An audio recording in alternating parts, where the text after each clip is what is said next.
வெற்றிலை வராகித் தாயின் வெற்றி வாக்கு இது. என் தங்கமே, உன்னுடைய புது முயற்சிகள் உனக்கு வெற்றியை தரும்.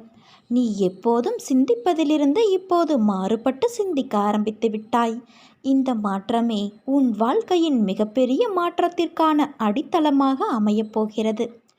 எப்பொழுதும் நேர்மறையான எண்ணங்களோடு என் மீது நம்பிக்கை வைத்து நீ செய்யக்கூடிய செயல்களும் பேசக்கூடிய வார்த்தைகளும் உன் வாழ்க்கையில் உனக்கு மேன்மேலும் நன்மைகளை கொண்டு வந்து சேர்க்கும். ஆனால் எதை செய்யும் பொழுதும் எதை பேசும் பொழுதும் கொஞ்சம் அதில் கவனமாக இரு. விரைவில் விரும்பிய அனைத்து மாற்றங்களும் உன் வாழ்வில் உனக்கு கிடைக்கும். உன்னை விழ வைத்தவர்கள் முன்பாக எழ வைப்பேன். உன்னை அள வைத்தவர்கள் முன்பாக உன் வராகித் தாயான நான் உன்னை வாழ வைப்பேன். வாழ்வில் லட்சியத்தை அடைய வேண்டும் என்ற எண்ணமும் பொறுப்பும் கண்டிப்பாக இருக்க வேண்டும். அதே சமயம் எதையும் ஏற்றுக்கொள்ளும் பக்குவமும் வேண்டும். இந்த வாழ்க்கையே எனக்கு வேண்டாம் என்று சொல்லும் அளவிற்கு அனுதினமும் ஏதாவது ஒரு கஷ்டம் எனக்கு மட்டும் வந்து கொண்டே இருக்கிறதே என்று புலம்பாதே. நான் உனக்கு பலமுறை கூறிவிட்டேன், இந்த உலகில் உள்ள அனைவருக்கும் இது போன்ற நிகழ்வுகள் நடந்து கொண்டுதான் இருக்கிறது என்று. உனக்கு பெரிதாக தெரியும் பிரச்சனை மற்றவருக்கு சிறிதாகப்படும்.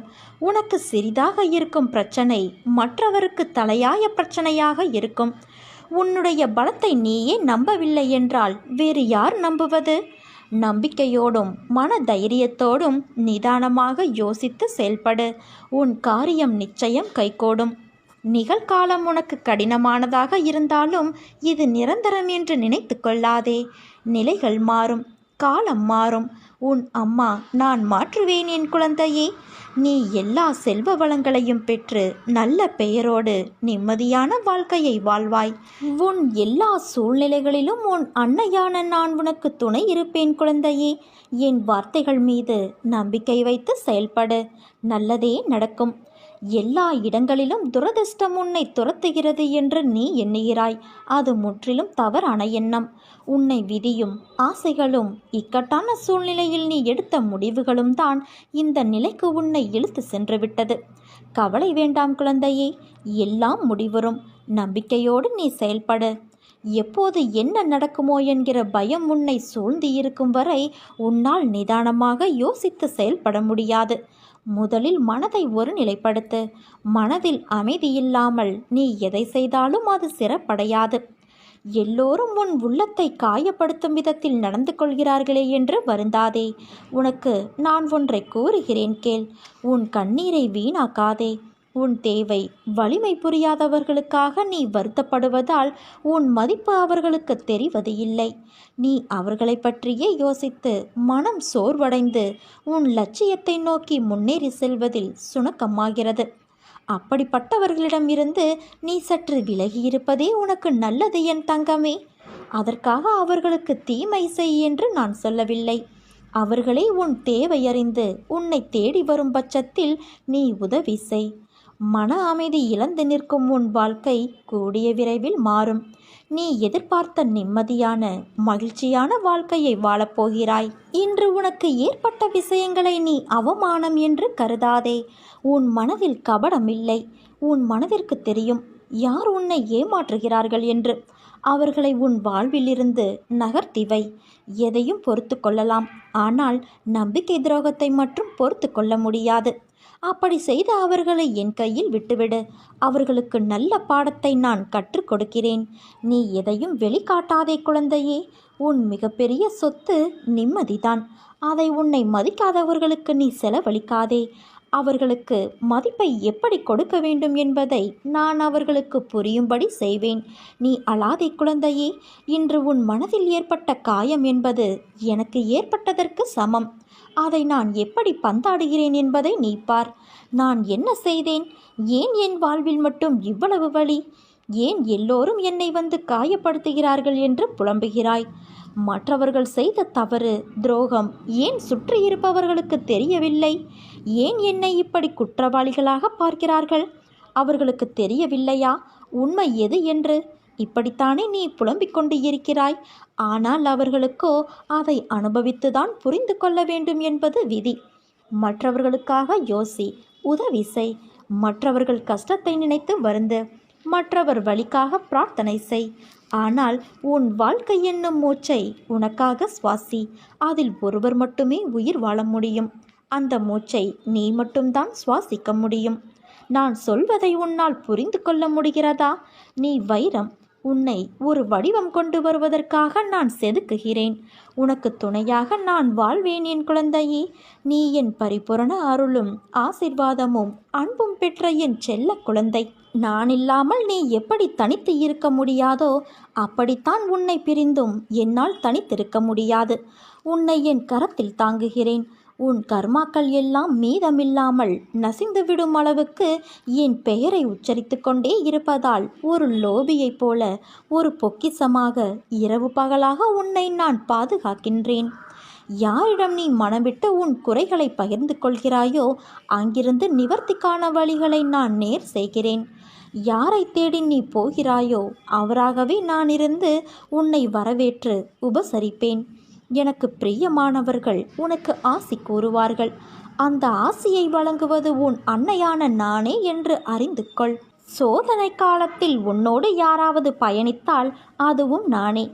வீட்டில் இருக்கும் சந்தோஷம் மிக பெரியது. அந்த சந்தோஷத்தின் அடிப்படையில்தான் உன் கஷ்டம் விலகுவதன் வேகமும் இருக்கிறது. மனதில் இருக்கும் எல்லா கஷ்டங்களையும் அவற்றை அனுசரித்து நீ நடப்பதையும் பிறரது கிண்டலுக்கும் கேலிக்கும் ஆளாகி அவமானப்பட்டு நிற்பதையும் அநியாயமாக உன் உடைமைகளை பிறர் அபகரித்து கொண்டு உன்னை நடுத்தெருவில் நிற்க வைத்ததையும் இன்னும் பலர் அப்படி முயற்சிப்பதையும் நான் அனைத்தையும் அறிவேன். தப்பு செய்தவர்களுக்கு தண்டனையை தப்பாமல் தந்து உனக்கு நீதியை சரி செய்யும் நாள் நெருங்கிக் கொண்டு இருக்கிறது. நம்பிக்கையாய் பொறுமையாய் நேர்மையாய் உன்னை வழிநடத்தி வெற்றி என்னும் அமிர்தத்தில் நிம்மதியான மனநிறைவில் நீ தித்திக்கப் போகின்றாய். சதா என்னை நினைத்து கொண்டு இரு. நான் அனைத்தையும் நடத்துகிறேன் என திடமாக நம்பு. எனக்கு நானாகவே செய்கிறேன் என்ற பாவனையை வளரவிடாதே குழந்தையே. நான் உனக்கு துணையாக இருப்பேன். விதைகள் என்றுமே தன் வளர்ச்சிக்கு காரணங்களை தேடுவது இல்லை. நாம் விதைக்கப்பட்டோம். எல்லா தடைகளையும் கடந்து ஒரு நாள் மரமாக உருவெடுப்போம் என்ற நினைப்புதான் அது வளர்ந்து நிற்க காரணம். அதே போல தன்னை போன்று இன்னொரு மரம் வளரவும் வழி செய்யும். அதே போலத்தான் நீயும் வளர்வாய். வாழ்வில் ஒன்றை செய்வதற்கு காரணங்களை தேடினாய் என்றால் உனக்கு என்றைக்கும் பதில் திருப்தியாக கிடைக்காது. உலகம் ஏன் படைக்கப்பட்டது, ஏன் மனிதர்கள் படைக்கப்பட்டார்கள் என்ற கேள்விகளுக்கு கடவுளால் தான் பதில் கூற முடியும். இயற்கை என்ற படைப்பு எதற்கு என்றால் படைத்த உயிரினங்களின் வாழ்க்கைக்கு உதவி புரிய. இதற்கு உன்னால் பதில் கூற முடியும். காரணம் ஒன்றை படைத்து அதை நிலையில் பயணிக்க உதவும் என்ற நோக்கம். ஆனால் என்னை ஏன் படைத்தீர்கள், ஏன் இந்த வாழ்க்கை, எதற்கு அன்பு வெறுப்பு இன்பம் துன்பம் வெற்றி தோல்வி இவற்றையெல்லாம் எதற்கு வாழ்வில் கொடுத்தீர்கள் என்றால் ஒரு காரணம்தான். உன் வாழ்விற்கான தேடல், அதன் பயணம், அதனுடைய அடுத்த தளம், வாழ்க்கை பற்றிய படிப்பு அனுபவம், நீ கற்ற பாடம் என இந்த நோக்கத்திற்காகத்தான் நீ பிறப்பு எடுக்கிறாய். அந்த வாழ்க்கையில் நீ செய்யும் கர்மவினை என்ற முக்கிய குறிப்பு தான் உன் அடுத்த ஜென்மத்திற்கான வழிகாட்டல். அதனால் இந்த வாழ்க்கையில் ஏன் என்ற கேள்வி புத்தியை மாற்றிவிட்டு எல்லாம் கடந்து முன்னேறத்தான் என்ற நோக்கத்தோடு செயல்படு. நீ ஜெயமாக நல்ல ஆரோக்கியத்தோடு எல்லா செல்வ வளங்களையும் பெற்று சீரும் சிறப்புமாய் மகிழ்ச்சியான வாழ்க்கையை பெறுவாய். இன்று மாலை உன் மாளிகையின் வாசலுக்கு நான் ஒரு வரம் ஒன்று தர வருவேன். நீ அதை நன்றாக உணர்ந்து மகிழ்ச்சியில் திளைக்கப் போகிறாய் என் குழந்தையே. உனது கோரிக்கைகளை என் செவிகளின் வழியாக கேட்டுக்கொண்டே இருக்கிறேன். உனக்காக அவதரித்தவள் நான். உன்னை அழகுபடுத்தி வாழ்க்கை என்னும் புத்தகத்தில் நுழைத்து அதை பக்குவமாக கையாள வைத்திருக்கின்றேன். காயங்கள் இல்லாமலும் வலிகள் இல்லாமலும் வாழ்க்கையை கையாள முடியுமா? பொறுமை சகிப்புத்தன்மை வேண்டும். அகங்காரம் அகந்தை இவைகளை தவிர்க்க வேண்டும். அதன் பிறகு எல்லாமே உன்னால் முடியும். வாழ்க்கை சக்கரத்தில் அனைத்தையும் எதிர்த்து சந்திக்க நீ தயாராக இருப்பாய். வாழ்க்கையில் வருவது அத்தனையும் நிரந்தரமில்லை. அனைத்தும் மாயை. ஒரு நாள் உனக்கு, இன்னொரு நாள் வேறு ஒருவருக்கு. அதனால் கவலைப்படாமல் மகிழ்ச்சியோடு இருக்க நீ பழகிக்கொள். உனது கோரிக்கைகள் எதுவாக இருந்தாலும் அதை கண்டிப்பாக நான் நிறைவேற்றி தருவேன். கரும வினைகள் உன்னை விட்டு விலகப் போகிறது. கடன் தொல்லைகள் விலகப் போகிறது. வரவேண்டியது வந்து சேரும். நீ எதற்காக காத்திருந்தாயோ அது நிறைவேறும். நீ விரும்பிய வாழ்க்கை, விரும்பிய வேலை, இவை அத்தனையும் என் பரிபூரண ஆசிர்வாதத்தோடு உனக்கு கிடைக்கப் போகிறது குழந்தையே. இனி நீ கொடி கட்டி பறக்கப் போகிறாய். கஷ்டப்படுகிறேன், என்னிடம் இல்லை, எப்படி தருவேன், எதற்காக தர வேண்டும், எதற்காக செய்ய வேண்டும், இப்படி பேசுவதை இன்றோடு தவிர்த்துவிடு. நான் இருக்கும்போது கடுகளவும் நீ கலங்காதே. உன்னை எவரிடத்திலும் நான் விட்டு கொடுக்க மாட்டேன். எந்த நேரத்திலும் கைவிடவும் மாட்டேன். நலமாக இருக்கிறேன், முடிந்ததை செய்கிறேன், முயற்சிக்கின்றேன், தருகிறேன், இப்படி சொல்ல பழகிக்கொள். என்னை சரணாகதியடைந்தால் உன்னை நான் பாதுகாப்பேன். நீ பொறுமையாக இரு. உன் அம்மா நான் உன்னோடு தானே இருக்கிறேன். என்னுடைய பாதத்தை தஞ்சமடைந்த பிறகு பொறுமையை சோதிக்கும் நிகழ்வுகள் நடக்கும். எல்லாமே கழுத்தை பிடித்து நெரிப்பது போல இருக்கும். அதை கண்டோ கேட்டோ தளராமல் உறுதியோடு இருந்து நாம் உறுதியை குலைக்கும் மனக்கவலையை விட வேண்டும். என் பேரில் உன் பளுவை சுமத்தினால் அதை நிச்சயம் நான் சுமப்பேன் என உனக்கு உறுதியளித்துள்ளேன். நான் இருக்க பயம் ஏன் உனக்கு? என்னை நம்புகிறவர் என் வார்த்தையின் மேல் நம்பிக்கை வைத்து தன் கவலையை விட்டு விட வேண்டும். அன்னையின் மீது பாரத்தை ஏற்றியாகிவிட்டது. இனி அவர் பார்த்து கொள்வார். ஒருவேளை பார்க்காமல் போனாலும் நான் கவலைப்பட மாட்டேன். ஏனென்றால் என்னை பற்றி கவலைப்பட வேண்டியது என் அன்னை, நான் அல்ல என்ற உண்மையை உணர வேண்டும். வாழ்வில் எனக்கென்று யாரும் இல்லை, என்னை தேற்றுவார் யாரும் இல்லை, என்னை முன்னேற்ற அடையும் எந்த ஒரு சூழ்நிலையும் கிடைக்கவில்லையே என வருத்தம் கொள்ளாதே. சூழ்நிலையும் முன்னேற்றமும் ஏற்படுத்துவதல்ல, உருவாக்குவது. அதை நான் உனக்கு உருவாக்கியுள்ளேன். நீ கவலை கொள்ளாதே குழந்தையே. உன் வராகித்தாய் நான் இருக்க பயம் ஏன் உனக்கு?